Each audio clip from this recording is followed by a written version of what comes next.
মসজিদের কোনায় গিয়ে বসে বসে তাসবিহ দিন রাত পড়বি, ওটা আল্লাহ বলেন বান্দা তুই কি করবি? আমার হাবিবকে দেখে এসে আমার নবী যা করেছে তাই করবি। এ যুবকেরা, আল্লাহ নবী দুনিয়া জমিনে এসেছে, লা ইলাহা ইল্লাল্লাহ এই কলেমার প্রচার করেছে, বিশ্বাস করেছে। আমরাও প্রচার করব, বিশ্বাস করব। আল্লাহ নবী দুনিয়া জমিনে এসেছে, নামাজ প্রতিষ্ঠিত করেছে, আমরা নামাজ প্রতিষ্ঠিত করব। আল্লাহ নবী রোজা রেখেছে, আমরা রাখবো। আল্লাহ নবী হজ করেছে, আমরা করব। আল্লাহ নবী যাকাত দিতে বলেছে, আমরা দেব। আল্লাহ নবী সংসার করেছে, বিয়ে করেছে, আমরাও করব। আল্লাহ নবী নিজের স্ত্রীকে ভালোবেসেছে, আমরা আমাদের স্ত্রীদেরকে ভালোবাসবো। আল্লাহ নবী নাতিপুতিদের নিয়ে কোলে করে ঘুরেছে, আমরা আমাদের নাতিপুতিদের নিয়ে ঘুরে ঘুরবো। আল্লাহ নবী নিজের কন্যার বিবাহ দিয়েছে, আমরা আমাদের ছেলে মেয়েদের বিবাহ দেব। এ যুবকেরা, তরুণেরা, আব্বারা, আল্লাহ নবী বাজারে যেত মাল কিনতে, আমরাও কিনতে যাব। আল্লাহ নবী ব্যবসা করতে বলেছে, আমরাও করব। আল্লাহ নবী এমন করে যা কিছু আমাদেরকে শিখিয়েছে আমরা সেটাই করব। আল্লাহ নবী অমুসলিমদের ভালোবেসেছে, আমরাও তাদেরকে ভালোবাসবো। এই সম্বন্ধে একটা কথা বলি শুনে। আল্লাহ নবী একদিন রাস্তা দিয়ে যায়, এমন সময় রাস্তা ধারে একটা বুড়ি মহিলা বসে আছে, বড় দুর্বল কমজোরি মহিলা। আল্লাহ নবী দেখতে লেগেছে, সবাই মহিলার দিকে আগিয়ে দেখে, সবাই আগিয়ে চলে যায়। কেউ মহিলার কাছে যায় না, কেউ মহিলার খোঁজ নাই না, কেউ মহিলাকে উঠাতে যায় না।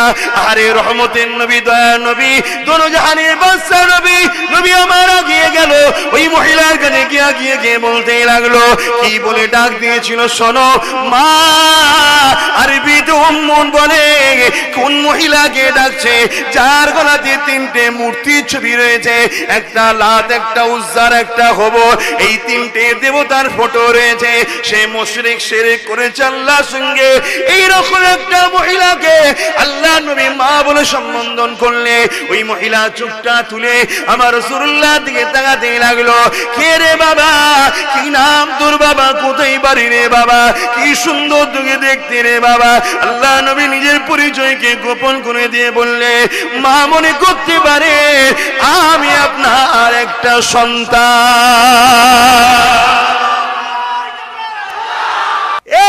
যুবকেরা, হয়তো কেউ মনে করছেন বয়সটা হলে তখন দেখা যাবে।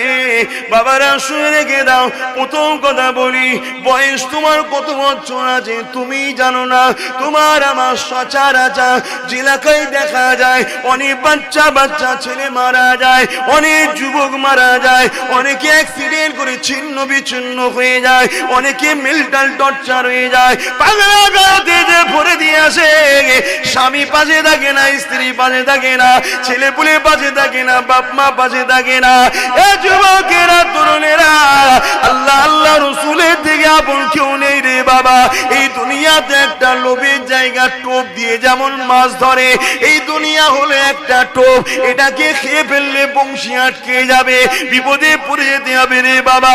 এর মধ্যে দিয়েই তোমাকে আল্লাহ পাকের কাজ করে যেতে হবে। কেননা কাউকে আল্লাহ 30 বছর দিয়েছে, কাউকে 40 বছর, 50 বছর, 100 বছর দিয়েছে। বান্দারে, এ জমিন আসমান আমার, সবই আমার, জিন্দেগি দিয়েছি আমি। বান্দা তুই আমার কাজ করে আয়, এর বিনিময়ে খুশি, তোফা, জান্নাত দেবো, দিদার দেবো। তাই কে কতদিন বাঁচবে জানি না, এরপরও যে তুমি 80 বছর বেঁচে থাকো, 90 বছর বেঁচে থাকো। এ যুবকেরা, কিন্তু শুনে রেখে দাও, একটা গুনাহ কিন্তু কোনোদিন মাফ হবে না। তুমি হজ করলেও মাফ হবে না, তওবা করলেও মাফ হবে না। সেই গুনাহটা হলো হকুন না। কি হকুন না? আজকে মায়ের হক যদি না দাও, বাপের হক যদি না দাও, স্ত্রীর হক যদি না দাও, স্বামীর হক যদি না দাও, পাড়া প্রতিবেশীর হক যদি না দাও, এ যুবকেরা, আজ কোন এতিমের উপরে তুমি জুলুম করে দিলে, কাল তুমি তওবা করে হজ করে এলে, ওই এতিমের বদদুয়া কিন্তু মাফ হবে না। আজ তুমি গরিব মানুষকে আঘাত করলে, তুমি হজ করে নামাজি হয়ে গেলে, কিন্তু এই গরিব তোমাকে যে বদদুয়া দিয়েছে ওটা কিন্তু মাফ হবে না। ছেলেরা শুনে রেখে দাও, আল্লাহ বলেছে শিরকের পর্যন্ত গুনাহ এই তওবা খালিস নিয়তে করে আমি আল্লাহ মাফ করে দেব, কিন্তু হকুন নাস কখনো মাফ হবে না যতক্ষণ পর্যন্ত সে না মাফ করে। কি বিশ্বাস আছে? তুমি হয়তো হাতে থাকবে আর তুমি যাকে গালিগালাজ করলে, যাকে আঘাত দিলে, যাকে জুলুম করলে, যার মালকে দখল করে নিলে সে হয়তো মারা গেল, তুমি তো ক্ষমা চাইতে পারবে না, তাহলে তোমার তো আখিরাতটা বরবাদ হয়ে যাবে। তাই যুবকদেরকে বলে যায় নিঃশ্বাসের কোনো বিশ্বাস নেই, আজ এই মাহফিল থেকে তওবা করে না। যতদিন বাঁচবো নামাজের সময় সময় মসজিদে যাব, রোজার মাসে রোজা রাখবো, মা বাপকে ভালোবাসবো, স্ত্রী বাচ্চাদের নিয়ে সুখে শান্তি থাকবো। আমি লোভ করবো না, আমার যতটুকু দিবে আলহামদুলিল্লাহ বলবো।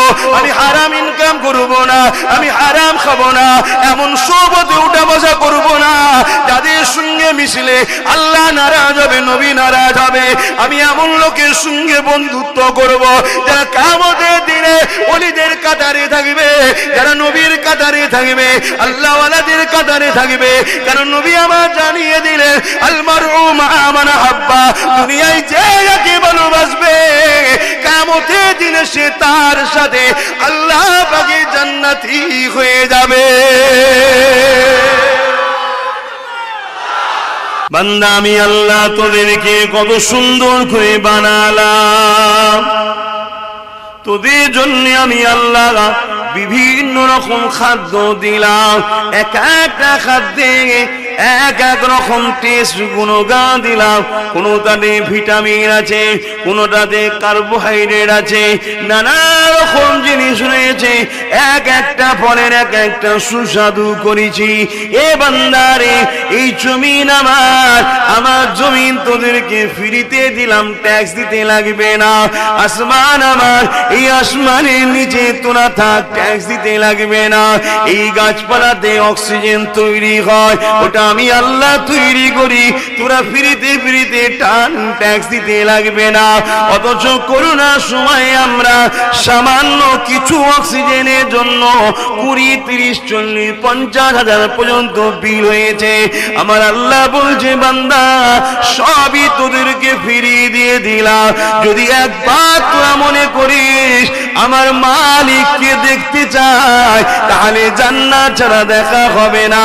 ওই জান্নাত আর আমাকে দেখতে গেলে ওটা ফ্রি হবে না, ওটা আমি আল্লাহ আমাকে দুটো জিনিস দিতে হবে।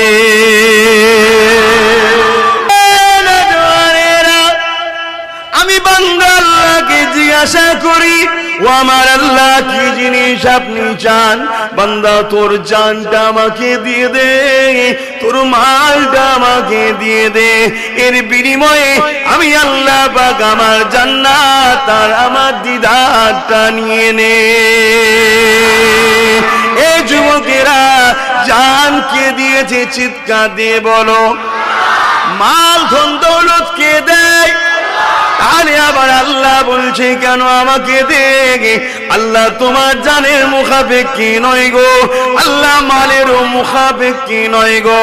আল্লাহুস সামাদ, আল্লাহ পাক তো কোনো কিছুর মুখাপেক্ষী নয়। তাহলে তোমার ধন দৌলত তো আল্লাহ দিল, আবার আল্লাহ বলছে আমাকে দে। আমাকে দিয়া বলতে কি? আল্লাহ বলছে তুই তোর মাকে সেবা কর, তুই তোর বাপকে সেবা কর। মায়ের পিছনে যখন খরচ করবি, বাপের পিছনে যখন খরচ করবি, ওটা আমি আল্লাহ আমাকেই দেওয়া হবে।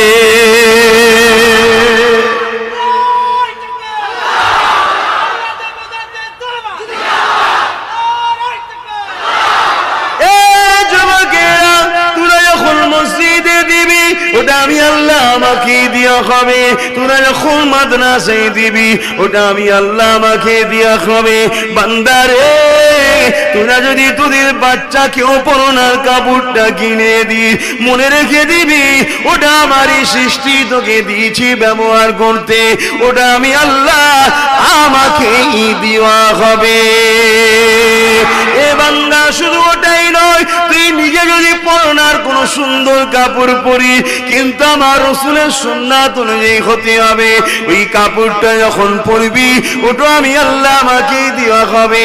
এ বান্দারে তুই ভালো মন্দ কিছু খাবি, খেয়ে যদি বলিস আল্লাহ খাইয়েছে, ওই খাবারের জন্য যে খরচ করবি ওটা আমি আল্লাহ আমাকে দেওয়া হলো। বান্দারে আমি আল্লাহ ধন দৌলত দিই, আমি আল্লাহ রুজি দিই, আবার ওই রুজিকে খেয়েও নিতে পারি। তুই দিলেও কারবো না দিলেও কারবো, তবে বান্দা আমি ধন দৌলত দিয়েছি, ধন দৌলত নিয়ে মনে রাখবি আমি আল্লাহ তোদেরকে পরীক্ষা করতে লেগেছি। ওই ধন দৌলতটা মাহফিলে লাগানো যাবে, ওই ধন দৌলতটা কিন্তু গান বাজনায় লাগানো যাবে না। ওই ধন দৌলত যেমন করে কোরআনের পিছনে দেয়া যাবে, কোরআনের মাহফিলে দেয়া যাবে। ওই ধন দৌলতটা সিনেমা যাত্রায় দেয়া যাবে না। এ বাংলারে ওই ধন দৌলতটা হালাল মালে খরচ করা যাবে, ওটা আমার রাস্তায় খরচ করা হবে। আর ওই ধন দৌলতটা যদি মদ জুয়া গাঁজার মধ্যে খরচ করি তাহলে ওটা আমার রাস্তায় হলো না। বান্দারে যে আমার রাস্তায় খরচ করবে আমি আল্লাহ তাকে জান্নাত দান করে দেব।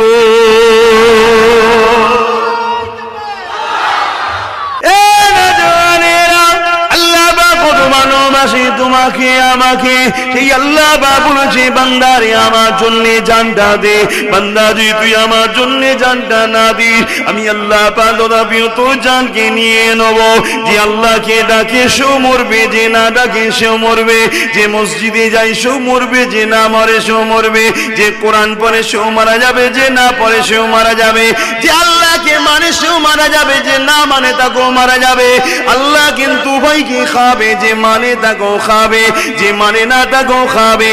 দুনিয়ার জিন্দেগিটা এখন আসল জিন্দেগি নয়। কবরের জমিনে যখন শুইয়ে দেওয়া হবে বা কোনো জায়গায় থেকে আপনার মৃত্যু হবে, মনে রেখে দেবেন একটা ময়দানে কিন্তু সবাইকে উঠানো হবে। সুম্মা নুফিকা উখরা ফাইযা হুম কিয়ামুন ইয়ানজিরু, যেটা বিচারের দিন, মাশরের দিন। ওই দিন আমি আপনি দাঁড়িয়ে থাকবো, আল্লাহ পাকের দিকে, কাছে আজিমের দিকে তাকিয়ে তাকিয়ে থাকবো। ওই দিনটা এখন আসল দিয়ে বিচারের দিন। ওই দিনে যদি তুমি আমি ডান হাতে আমলনামা পেয়ে জান্নাতে যেতে পারি তবেই তুমি আমি কামিয়াবি।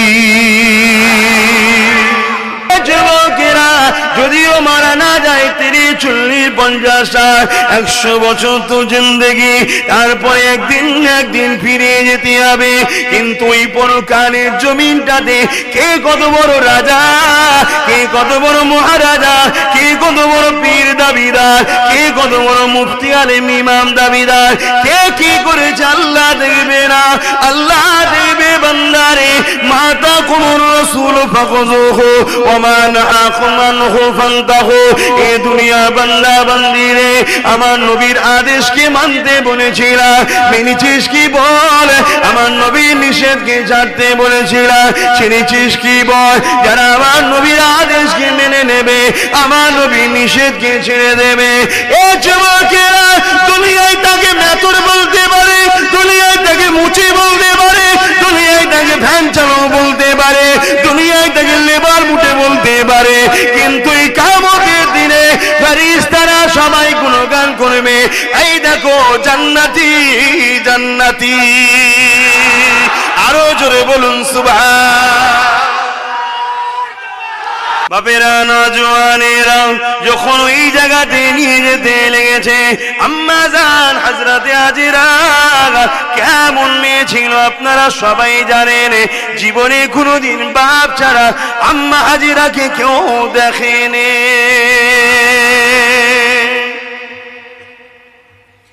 এ আমার আম্মারা, এ আমার বোনেরা, দুনিয়ার এই রং তামাশায় জড়িয়ে পড়ে নিজেকে জাহান্নামের খদ্দের বানাও না গো।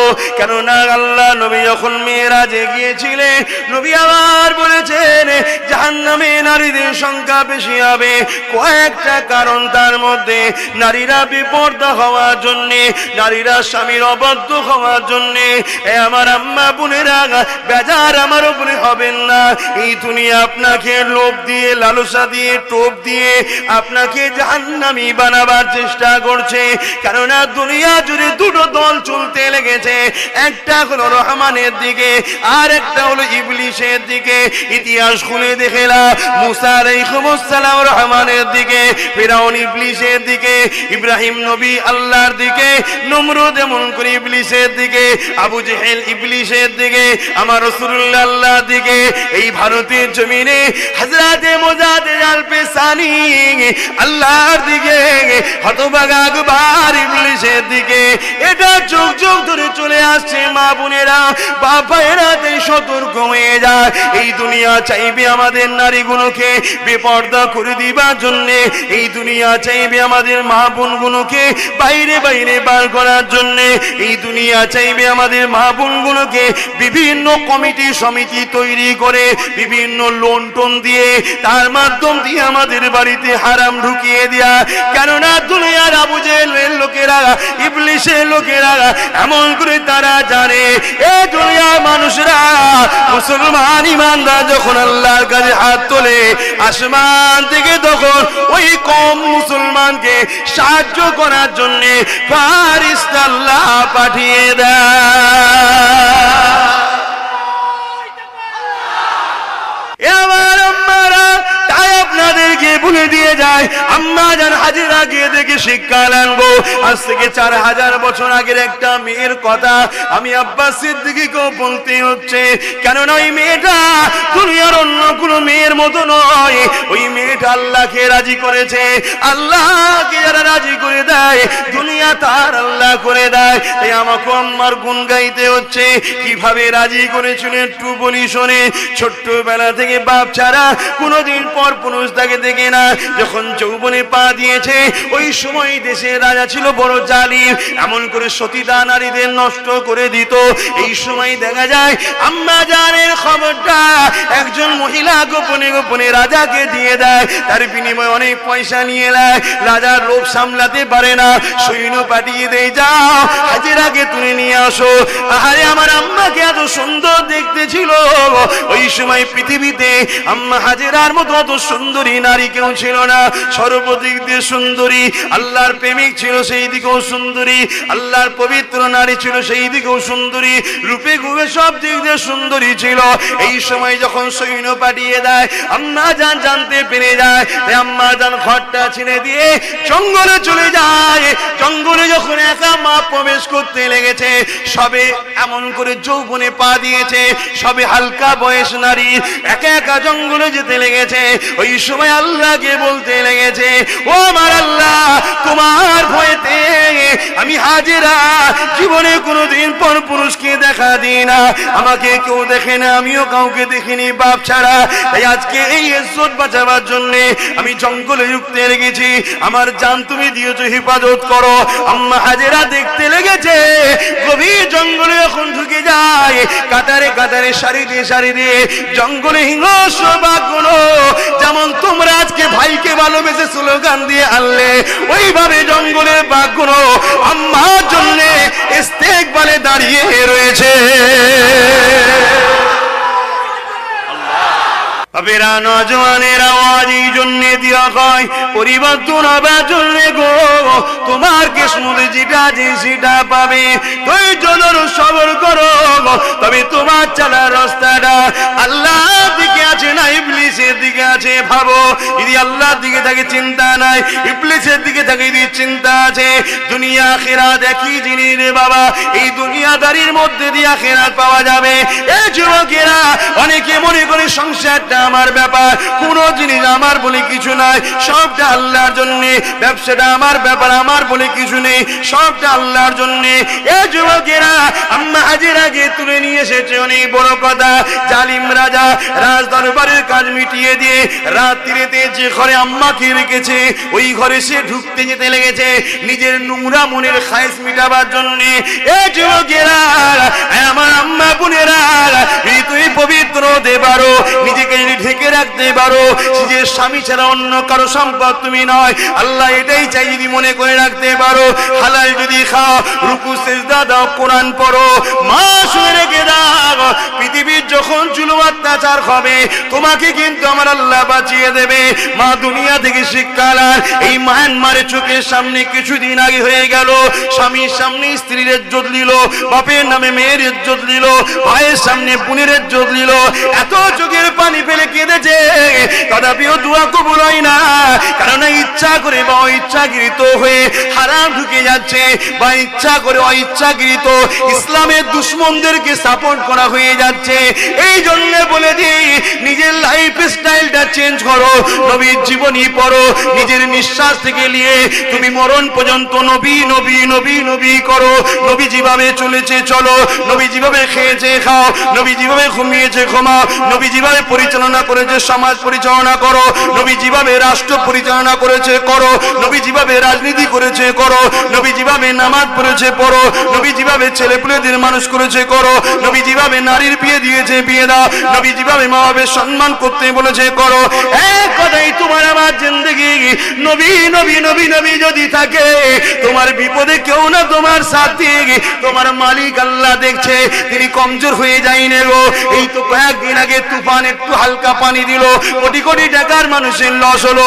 তার আগে সামান্য একটু কি করুণা দিল, মানুষ দেখতে পাচ্ছে না, হঠাৎ করে দম বন্ধ হয়ে মারা যাচ্ছে। পৃথিবীর রাজা মহারাজা দাদা সবাই ঠান্ডা হয়ে ঘরে ঢুকে গেল। এটাই হলো আমার আল্লাহ। তোমাকে আমি সেই আল্লাহর দিকে ডাকছি গো। নামাজ পড়বে নিষেধ নাই, ব্যবসা করবে নিষেধ নাই, সংসার করবে নিষেধ নাই, বন্ধু করবে নিষেধ নাই, কিন্তু তোমাকে করতে হবে একমাত্র নবী মুহাম্মদ যেভাবে করেছে।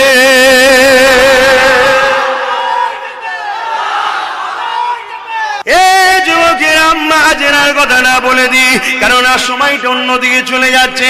আমার মা বোনেদেরকে মাইকের আওয়াজে বলবো, কানটা খারাপ করে একটু বাচ্চার কথা, ছেলের কথা, ভাইয়ের কথা একটু শুনে নেন। এইরকম যারা পবিত্র সতীতাকে রাখে বেঁচে যাবেন, বেঁচে যাবেন। আজ আপনি যদি 1 জানুয়ারি 31 ডে করতে চান, আর সমাজে গিয়ে মদ নিয়ে, জুয়া নিয়ে, ব্যভিচারী নিয়ে বেশরিয়াতি ভাবে পার্কে পার্কে ঘুরে বেড়াবেন। এ মা বোনেরা, যখন তুমি চাও তোমার ইজ্জত 10 জন দেখুক, আমার আল্লাহ এমন পশু পাঠিয়ে দেবে, ছিঁড়ে খুঁড়ে খাবে, কেউ তখন তোমাকে রুখতে পারবে না।